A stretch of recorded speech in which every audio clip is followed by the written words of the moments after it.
My name is Nana. I was born in Paris.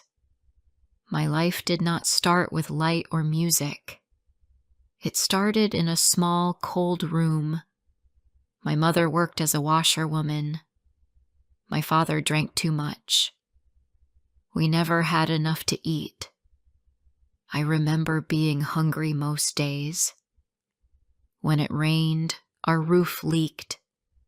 I used to look at the big houses across the street and dream. I wanted to live like those people.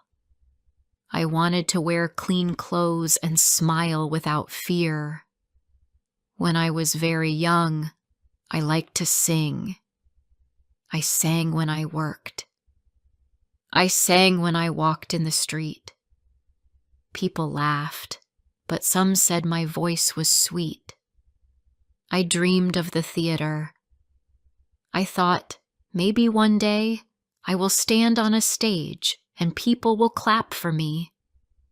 It was a small dream, but it made my hard days easier. At 16, I worked in a laundry. My hands were always red and rough from the soap. The air was hot, and the smell of wet clothes filled the room. But every evening, I looked at the posters outside the theater near our street. I saw pictures of smiling women in beautiful dresses. They looked free. They looked happy. I wanted to be like them. One day, a man came to the laundry. His name was Auguste. He was kind and well-dressed. He looked at me in a way that made me feel noticed. He said I was pretty and had a nice smile. No one had ever said that before. He told me I could earn more if I sang in a small show near the market.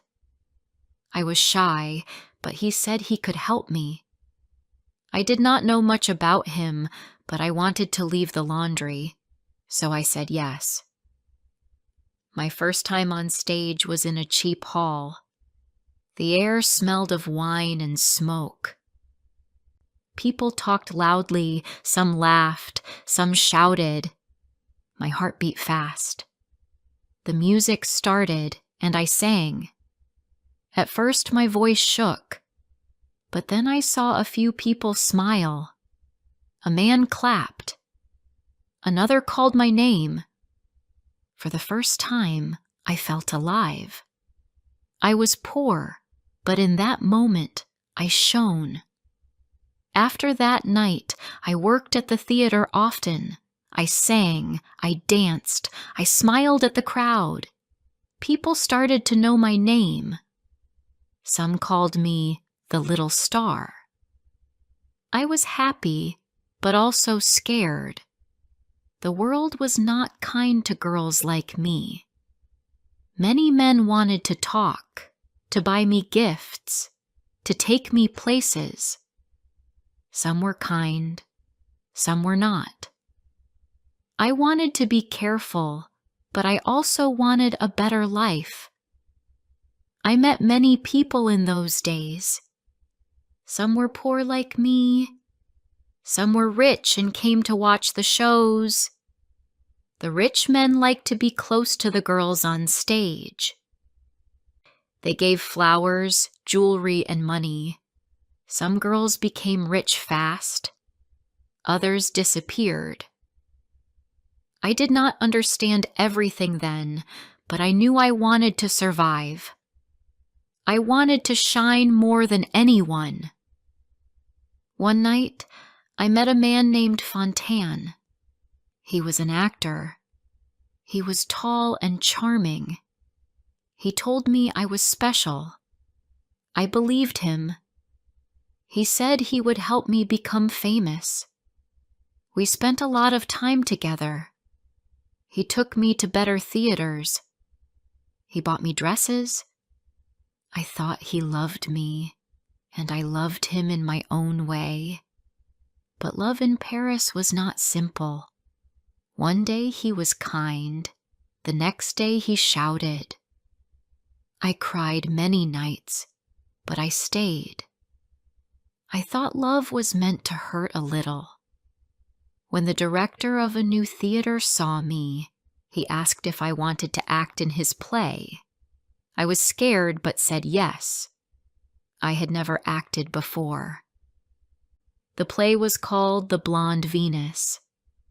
I played a woman who was beautiful and strong. The story felt close to my own life. On the first night, the hall was full. The lights were bright, and my heart raced. When I stepped on stage, I forgot the hunger, the cold, and the sadness of my old life. I felt like the world was watching me. At first, people laughed. Some said I could not act. But when I sang my song, the whole hall was silent. Then they clapped and clapped. I saw people stand. Some shouted my name. My eyes filled with tears. That night, I became famous. I went home and looked in the mirror. I saw a different girl. I was not the poor washerwoman's daughter anymore. I was Nana. After that, my life changed fast. Men sent me flowers and gifts.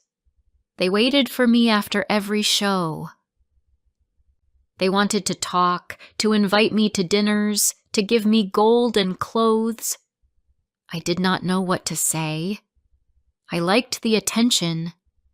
It made me feel strong. But inside, I still felt small. I smiled and said thank you, but I was afraid too. I did not want to go back to the cold room of my childhood. My mother came to see me one day. She cried when she saw me in my new dress. She said I looked beautiful but different. I told her I was happy, that I was doing well. But she looked at me sadly. She said, "Be careful, my child. Fame can take as much as it gives." I did not understand her words then. I thought she was just worried. I was young and proud. I thought I could handle anything. In the weeks that followed, newspapers wrote about me. Some called me the new star of Paris. Others called me a danger to men. I laughed when I read that. How could I be a danger? I only wanted to live, to shine, to be seen. But people loved to talk. Some said I was lucky. Others said I used my beauty to get what I wanted. Maybe they were right. Maybe they were wrong. I did not think much about it. I only wanted to keep shining. But fame brings both light and shadow. After every show, I saw more eyes watching me. Some wanted to help me. Some wanted to use me. I learned to smile and stay quiet. I learned that kindness often had a price. I did not always understand the games people played, but I was learning fast. That was the beginning of my rise in Paris. From the small stage near the market to the grand theaters where nobles came to see me. I wore silk and pearls now. People whispered when I passed by. I told myself I was happy. I told myself I had everything I wanted. But sometimes, at night, I looked at the stars from my window and felt something heavy inside. I could not name it then. Maybe it was fear. Maybe it was sadness. Or maybe I already knew that light never stays forever. Before I continue rest of the story, please like, subscribe, share, and tell me where you are listening from. Your support means a lot to me. Now let's continue. After my first success, my life in Paris changed completely. I moved into a better room. I had a mirror, a soft bed, and a small table with flowers. I bought new clothes. People began to treat me like someone important. When I walked on the street, men looked at me. Women whispered my name. I liked it. I felt powerful, but also a little lonely. I told myself that I was finally happy, that I had escaped the life I hated. Every night I went to the theater. The lights, the smell of perfume, and the noise of people filled my heart with energy.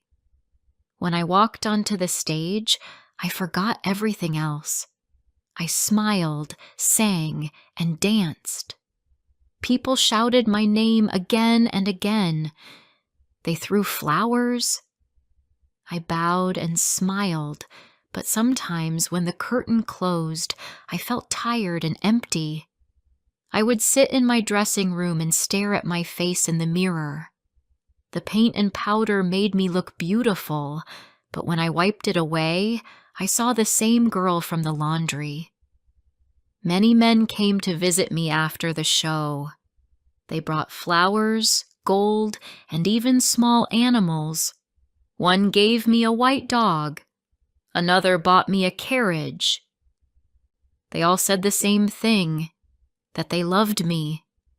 I smiled and said thank you, but I did not believe them. I had learned that love in Paris often meant money and gifts. Still, I liked the attention. I liked feeling wanted. One man, Count Muffet, came every week. He was rich and serious. He had a wife and a family, but he said he had never met anyone like me. At first I laughed at him. He looked too proper, too old for my world. But he was kind, and his eyes were sad. I saw how much he needed me, and slowly I started to care. He gave me jewels, clothes, and even a house. Everyone talked about it. Some people said I was lucky. Others said I was a sinner. I stopped listening.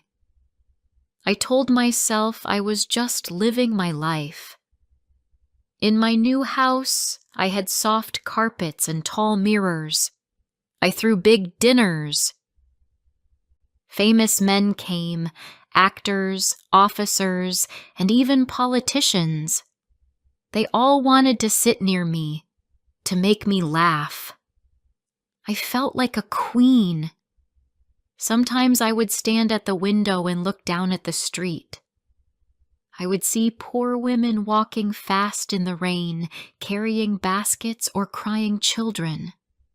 I remembered my own mother and how we used to live. For a short moment, my heart felt heavy. Then I turned away and told myself I was not that girl anymore. But money and fame come with problems. Some of the men who gave me gifts wanted more from me. They wanted my time, my love, my body, my soul. I could not give all that to everyone. When I said no, they became angry. Some called me cruel. Others tried to hurt my name. The newspapers started to write strange things about me. One said, "Nana has broken another man's heart." Another said, "She brings bad luck to every man she touches." At first I did not care. Later those words began to follow me everywhere. Fontaine, the actor I once loved, came back one night. He was poor now and wanted help. I gave him some money, but he wanted more. He was angry that I had become famous. He said I had forgotten him. I told him that I had to think of myself. He shouted, and I cried. I wanted to be kind, but I was tired of people who only came to take. Count Muffet became jealous. He said he loved me, but his love felt heavy. He followed me, watched me, asked questions about every man I spoke to.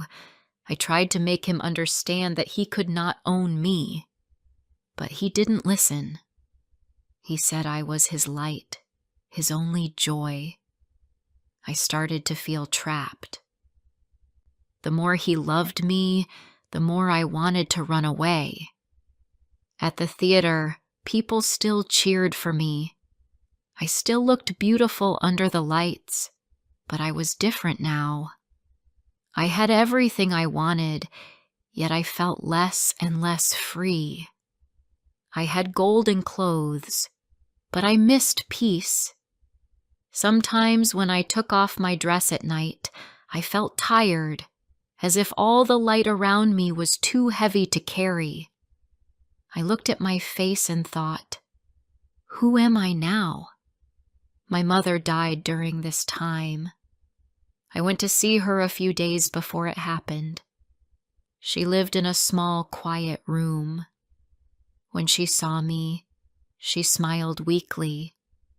She said, "You look tired, my child."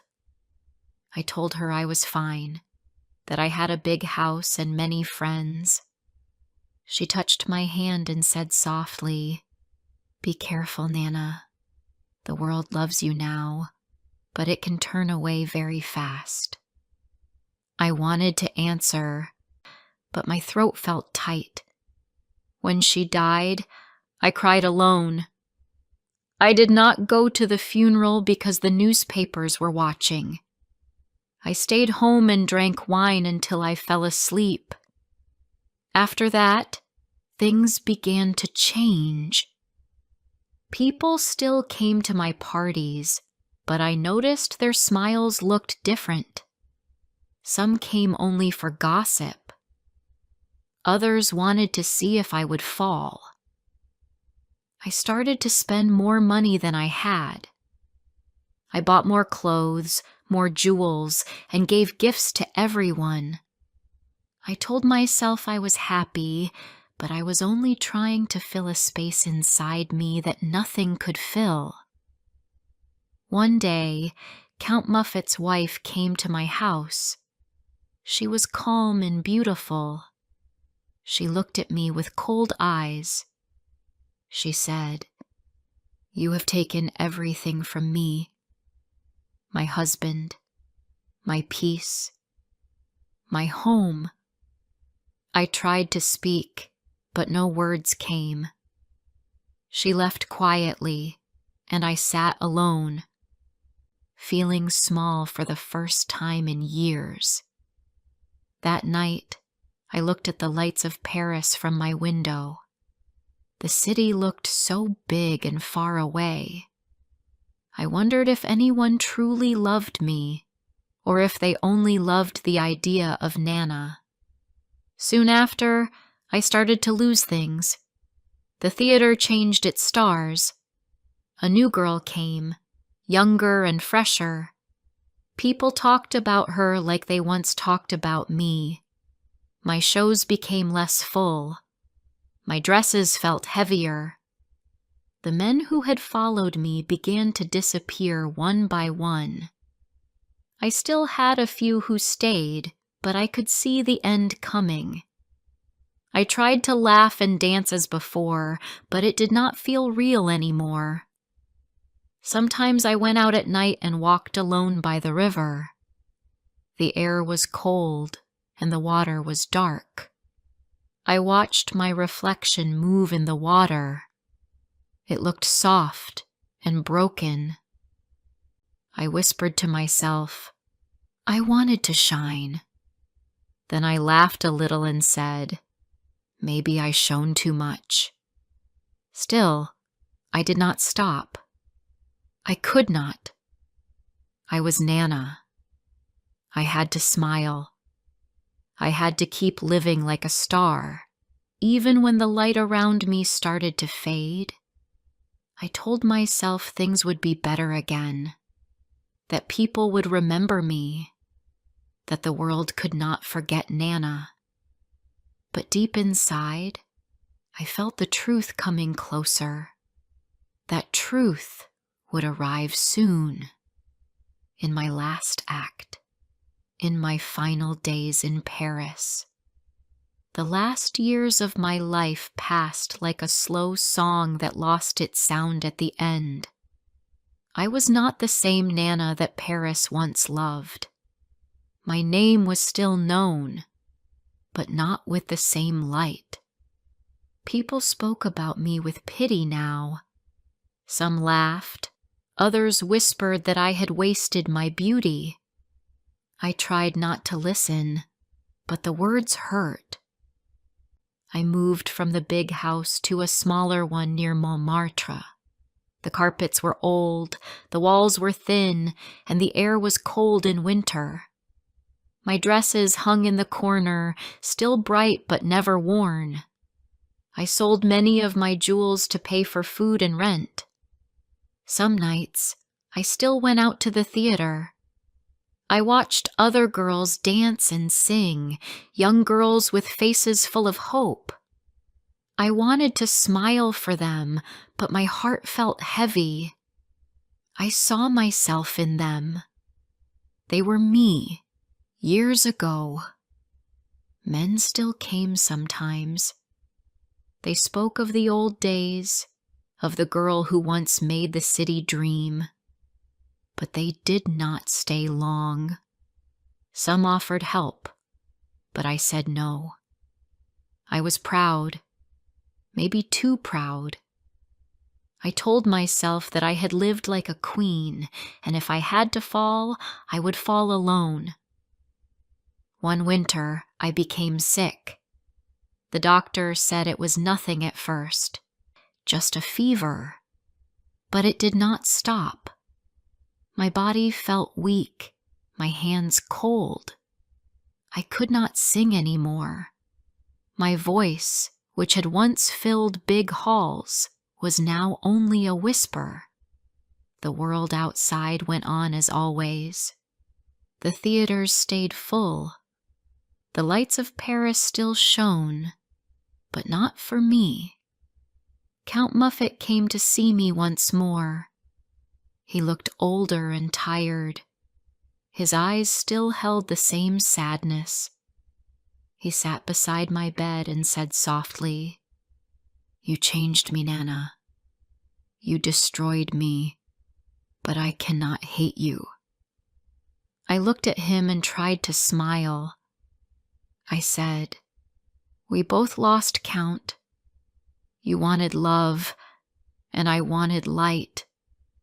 Maybe we asked for too much." He took my hand for a moment, then left. I never saw him again. As my sickness grew, I spent most days by the window. I liked to watch the streets below. Children ran and laughed. Women carried bread and flowers. The sky changed from blue to gray and back again. Sometimes when the sun touched the rooftops, I thought about my mother's words, that fame gives and takes. I finally understood what she meant. I had been loved by many, but I had not learned how to love myself. One night, I dreamed about the theater. I was on stage again, wearing a white dress. The hall was full, the lights warm. I sang my song, the one from the Blonde Venus. The crowd clapped and called my name.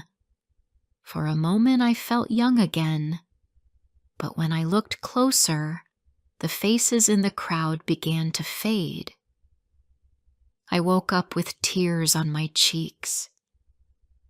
A few weeks later, the war came.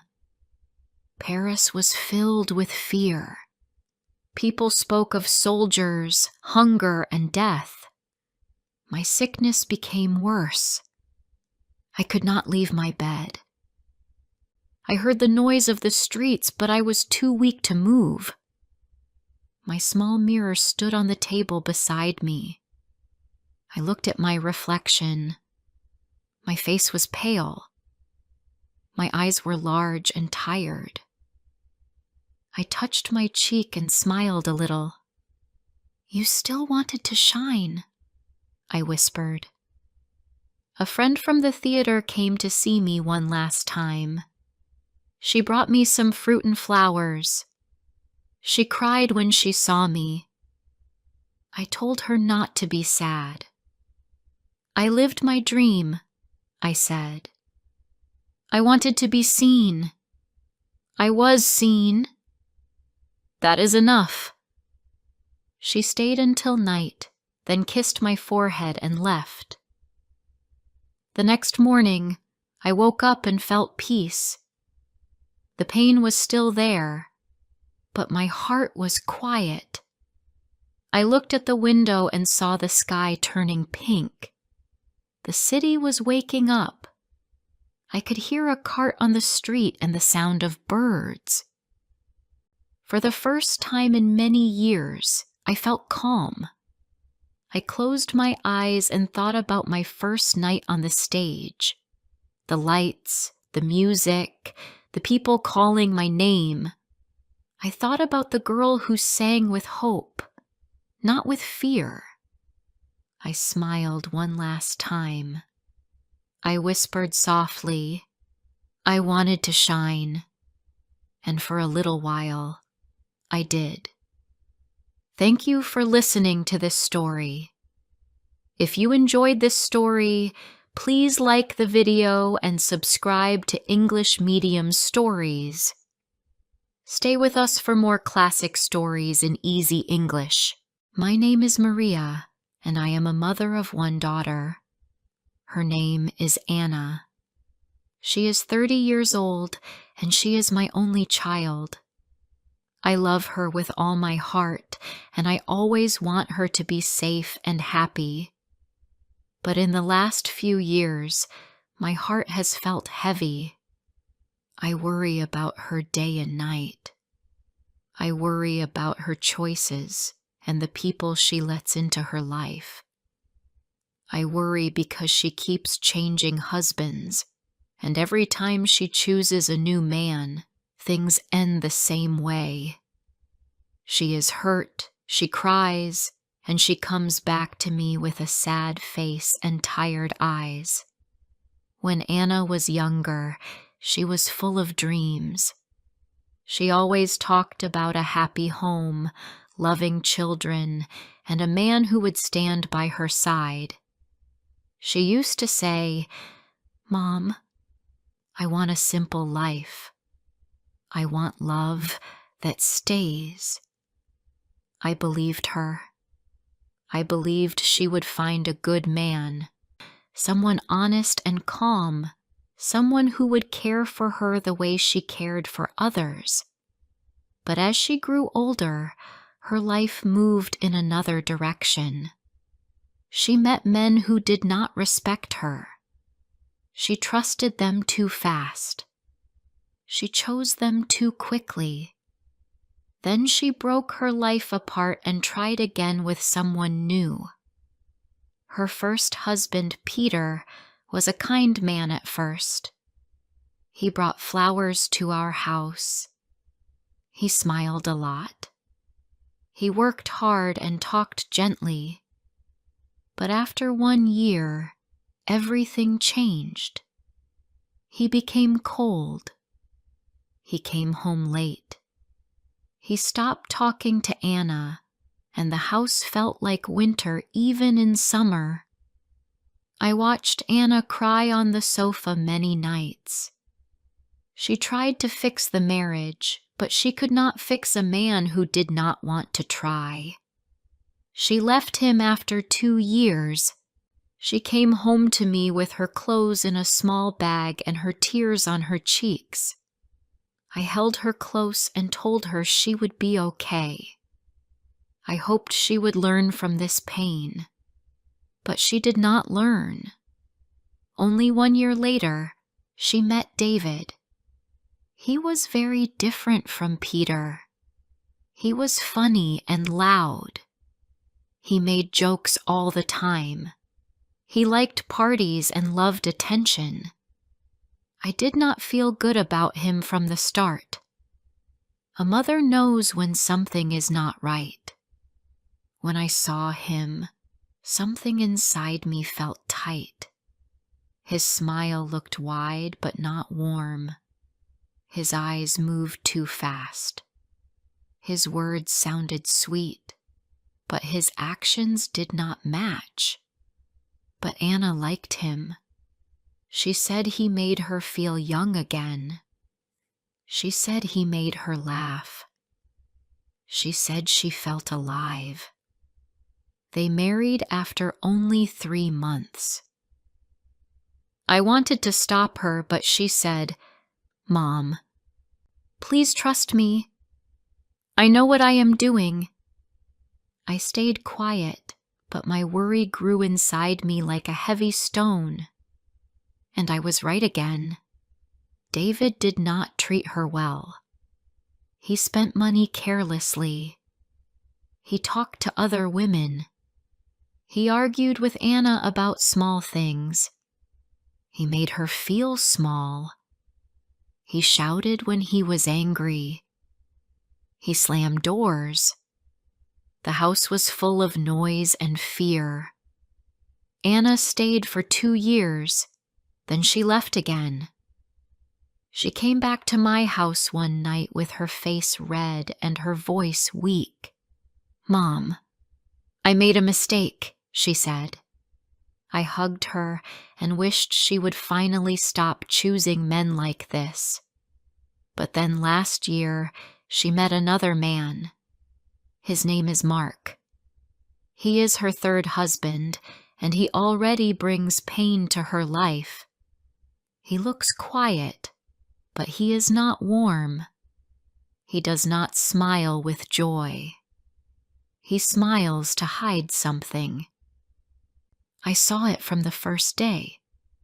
He came to our house, and he did not look at me in the eye. He spoke only when Anna asked him to speak. He held her hand like it was something he wanted to drop. When they left that day, I told Anna, "My dear, please be careful with this man." She only laughed and said, "Mom, you worry too much. Mark is a good man. He is calm, not cold." But now I know I was right again. Mark is not a good man. He does not shout like David, and he does not lie like Peter, but he has a different kind of coldness, a coldness that sits deep in the bones. He does not talk to Anna with care. He ignores her when she speaks. He makes her feel alone even when he sits next to her. He eats dinner in silence. He leaves the house without saying goodbye. When she cries, he looks at her like she is a problem and not a person. His silence is heavy like a closed door that she cannot open. Last week, Anna came to my house. She looked tired. Her eyes were dark and her hands were shaking. She tried to smile, but her smile did not reach her eyes. She sat at the table and I made her tea. When she held the cup, her fingers trembled. I sat next to her and asked softly, "My love, what is wrong?" She looked down at the tea and whispered, "Mom, Mark does not like me." My heart broke a little. I asked, "Why do you say that?" She took a slow breath and said, "He does not talk to me. He sleeps in another room. He comes home late and leaves early. When I ask him if something is wrong, he says I talk too much. He says I complain too much. He says I make life heavy. I felt pain in my chest when she said that. My daughter is soft. She is loving. She wants to be good. She tries to fix things. She tries to keep peace. But she always chooses men who break her spirit.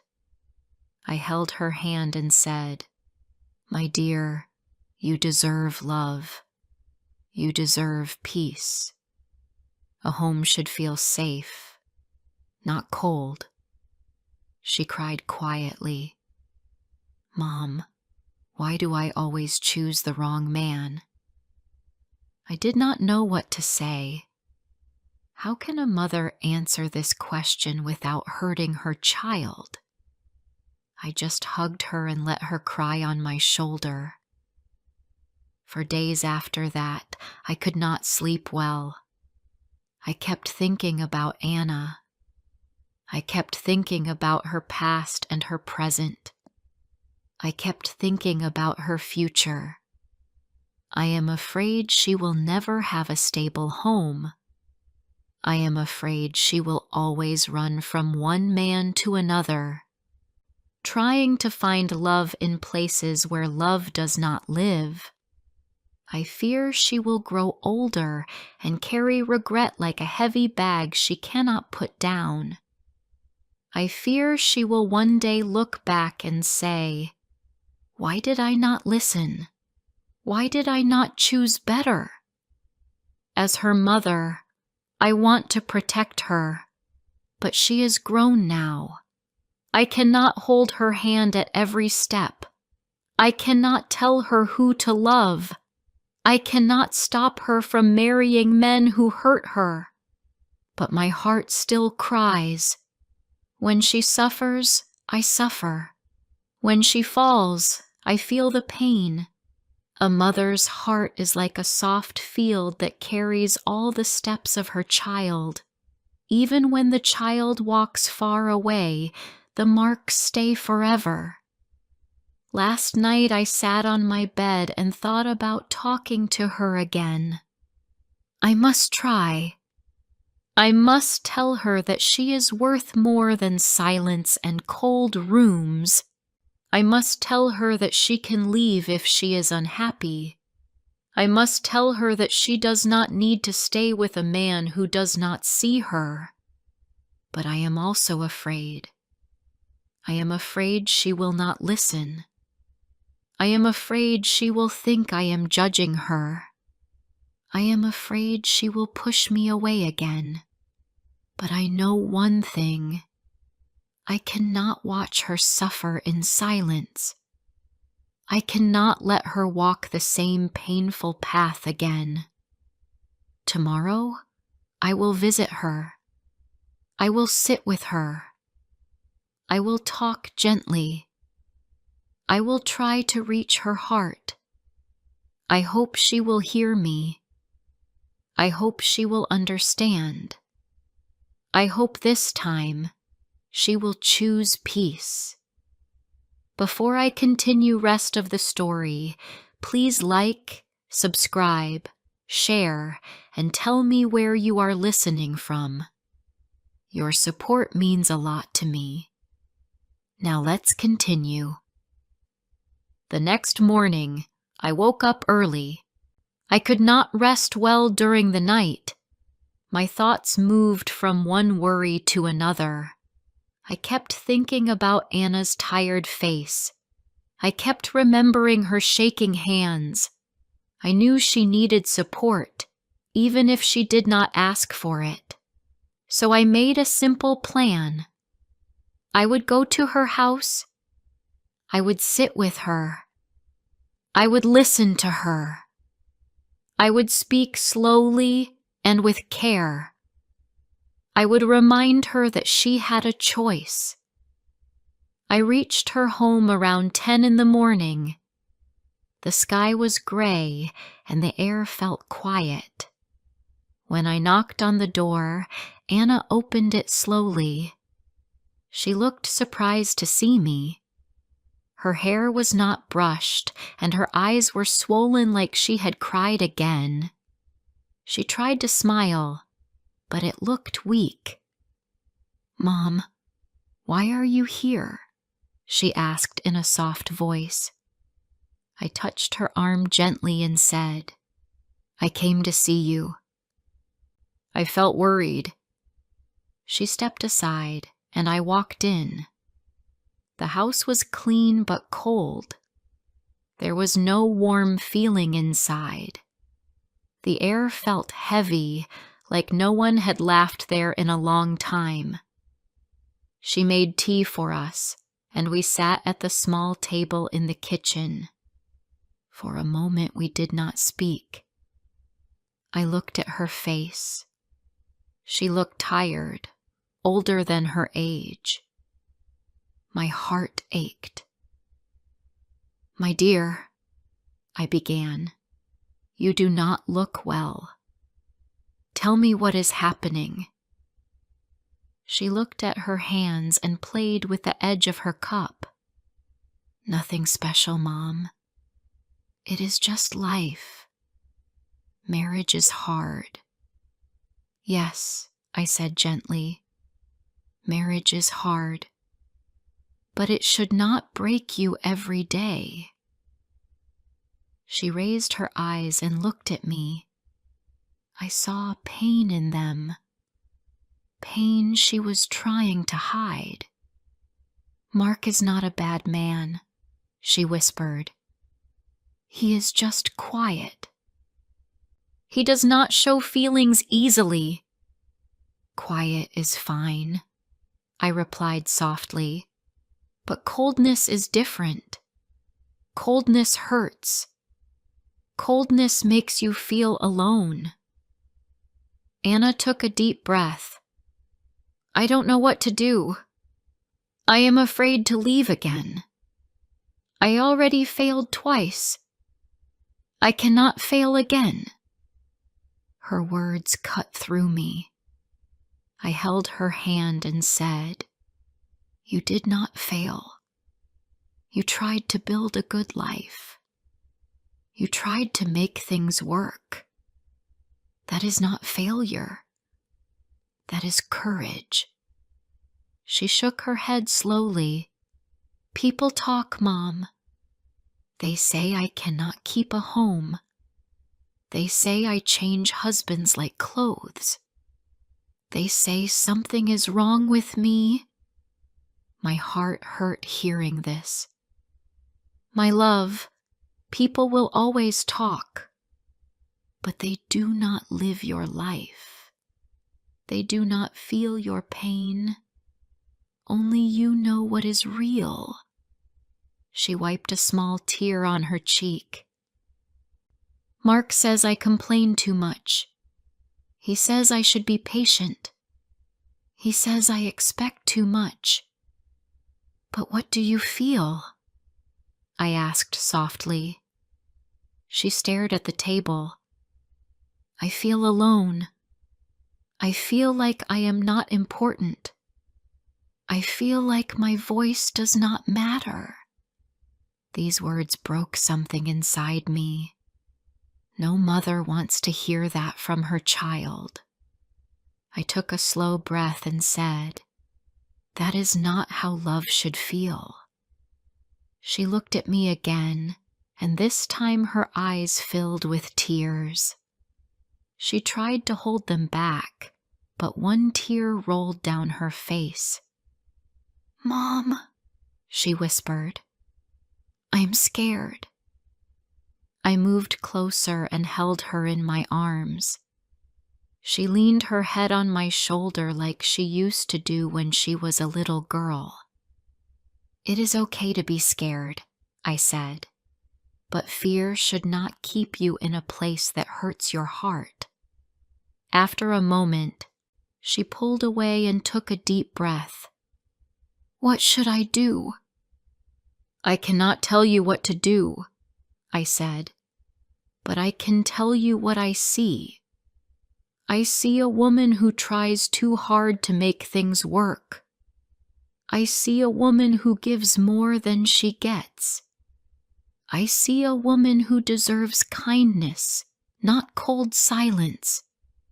She nodded slowly, as if my words touched a corner of her heart she had kept closed for a long time. Just then, the door opened. Mark walked in. He looked surprised to see me, but did not greet me. He placed his keys on the table without a word and walked straight to the living room. He did not even look at Anna. The air became tense. I watched my daughter's face fall. Her shoulders dropped and her eyes dimmed. That one moment told me everything. After a few minutes, Mark left the house again, still without a word. The door closed loudly behind him. Anna looked at me with helpless eyes. "Do you see, Mom? This is how he is." I touched her hand gently. "Yes, my dear, I see." She closed her eyes, and more tears came. "I don't want this life, but I don't know how to change it." I squeezed her hand softly. "You will find the answer, but you must be honest with yourself. You must decide if this home makes your heart grow or if it makes your heart smaller." She took a long breath. "I need time." "Yes," I said. "Take your time, but do not lose yourself again." When I left her house, I walked slowly toward the bus stop. My legs felt heavy, but my heart felt heavier. I knew she was struggling. I knew she was afraid. And I knew the days ahead would not be easy. But I also knew something else. My daughter was starting to see the truth, and that was the first step toward change. The next few days were quiet. Anna did not call me, but I knew she was thinking deeply. I could feel it in my heart. A mother always knows when her child is standing at a crossroads. I tried not to disturb her. I wanted her to have space to listen to her own heart. But every night, I waited for her call.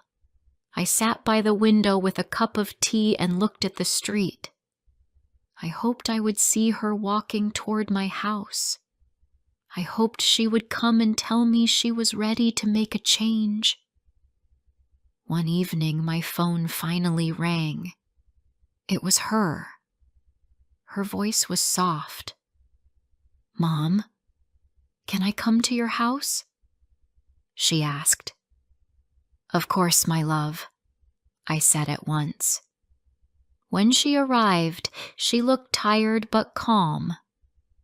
She sat on the sofa and held a pillow on her lap like she needed something to hold. I sat beside her and waited for her to speak. "Mom," she began slowly, "I think I am losing myself in this marriage." My heart ached, but I stayed quiet so she could continue. "I try to talk to Mark," she said, "but he walks away. I try to make dinner for us. He eats alone in the living room. When I tell him I feel sad, he says I am too emotional. I feel like I am talking to a wall. I feel invisible." I listened carefully. Every word sounded like a small piece of her heart breaking. Then she looked at me and asked, "Is it my fault? Am I the problem? Maybe I am too much." I shook my head at once. "My dear, you are not too much. You are human. You want love. You want warmth." There is nothing wrong with that. She took a deep breath. But why do I always choose men who do not care for me? I thought for a moment and said, maybe because you want love so much that you take the first hand that reaches out. You do not wait to see if that hand is gentle. But you can change that. You can choose differently. She wiped her eyes. Mom, I don't want to fail again. I took her hand. Leaving someone who hurts you is not failure. Staying in pain is... She closed her eyes and let my words sink in. After a moment, she whispered, I am tired, Mom. I am tired of cold houses. I am tired of quiet rooms. I am tired of feeling alone next to someone. I felt tears in my own eyes. Then choose peace, my dear. Choose a life where you breathe freely. She leaned on my shoulder, just like when she was a child. Her body felt weak, but her heart was trying to find strength. After some time, she said, I want to come home for a while. I want to think, breathe, and feel safe. You can stay here as long as you want, I told her. This house is always open for you. The next day, Anna packed a small bag. She told Mark she needed time away. He did not argue. He simply nodded and went back to his phone. That reaction hurt her even more, but it also made her decision clear. She came to live with me for some days. At first, she slept a lot. She cried a little. She spoke softly. I did not push her to talk. I cooked her warm meals. I sat with her in the evenings. Sometimes we watched old movies together. Sometimes we just sat in silence. She needed calm more than anything. One morning, she woke up early and came to the kitchen where I was making tea. She looked peaceful, almost like a weight had lifted from her shoulders. Mom, she said, I think I know what I want now. I put down the spoon and looked at her. I want a simple life, she said. I want a home where someone sees me. I want to feel safe. I want to feel loved. And if I cannot find that right now, then I want to stay alone until the right person comes. I don't want to rush anymore. I don't want to choose the wrong man again. I smiled gently. That is a wise choice, my love. She nodded. I want to talk to Mark. I want to end things. I don't hate him.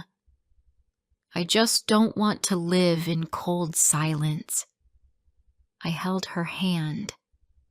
I am proud of you. Later that day, she went to meet Mark. I waited at home, my heart beating fast. After 2 hours, she returned. She looked calm. It is over, she said softly. He did not fight. He did not ask me to stay.